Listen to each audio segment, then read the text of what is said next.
Традиционно след срещата разговаряме с старши треньорът на Родопа Керекос Георги, за да чуем неговото мнение и отзиви за двубоя.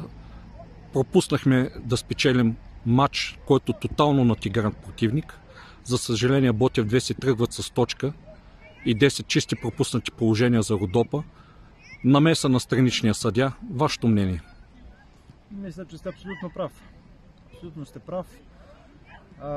Надиграхме за пореден матч тотално противника. Имаме над 10 положения отново. Пропускаме ги с лека ръка, създаваме ги, създаваме ги, стигаме до гола, стигаме до чисти положения. Но къде е вратаря, къде е нашата неточност, пропилени възможности страшно много. И това е проблема, който ни лиши от победа. Трябваше да вкараме втори, трети, четвърти, пети гол, да решим матча още рано. Имахме възможности, не го направихме и затова накрая потихме. Видяхме накрая, че имаше и претенции за положението, когато топката беше излязла от игра. Нашите футболисти спряха, очакваха да бъде отсъден тъч евентуално. Не беше спряна играта. Какво ви каза страничния съдия на вас? Какво да ми каже? Той беше до мен и той не гледаше мача, той беше някъде другаде. Той беше заспал. То съдия даже 50 пъти не се извини човека. Той осъзна грешката си и не беше в мача. Съжалявам, че го пратиха при нас. Верно, пътува от Сливен чак до тук, сигурно е пътувал човека 4-5 часа. Трудно му е, разбирам го. Сигурно пътува цял ден, вече му се спи на човека нормално, 8 часа стана. Не знам кой е, той нищо не е, той се извинява. Само се извинява, той съзнава грешката си. Топката е зна поне 2-3 метра, стигна почти до пистата топката. Той не гледаше въобще тази ситуация, ние спряхме. Те продължиха, съдията не реагира и той може би не видял или не искаше да види, че топката е зазнала. И ни изравниха по този начин. Нелеп начин, те имат само тези две положения, ако можем да ги наречем положения, защото ние в този момент спряхме.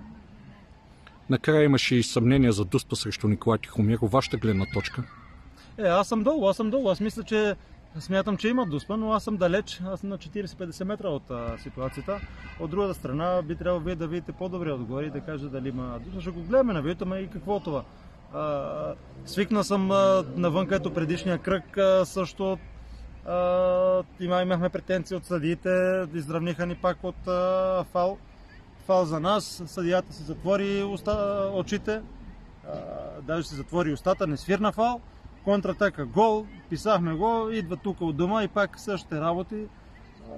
Не ми е окей. Навънка някъде някой да си помага, да разбирам, окей, идват и избори, нормално, ама да ми идват от Сливен тук и да не са в час, малко ми идва в повече.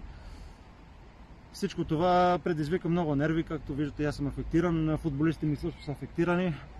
Взеха ни буквално точките, така с лека ръка.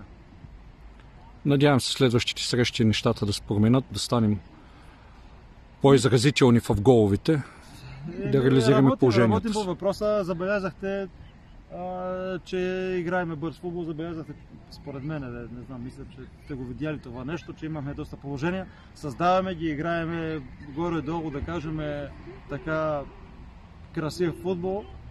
Би трябвало в един момент да почнем да вкараме положението си, въпреки че днеска Теодор Стефанов вкара два много красиви гола. Неговата гениалност просто може да реши матча с лекота Теодор. Надявам се следващите мачове да се ядосаме още повече, да сме по-концентрирани пред противната половина. Благодаря и успех желаем отбора и на вас. Благодаря.